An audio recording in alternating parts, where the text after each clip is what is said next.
will live here. I might be asking for a bed, an extra cot at some point.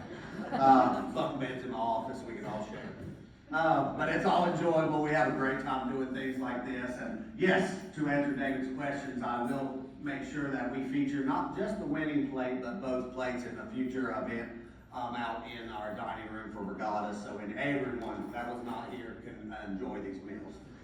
So without further ado, I had to sit back here and be the judge of the ballot so they weren't getting stuffed like Florida does sometimes. No offense to anybody from Florida. Yeah. So, sorry, Isaac. So anyway, great voting. Thank you for it. I'm glad I'm a walker when I'm a talker. But I will happily announce the winner this year, Mr. Tyler Hall.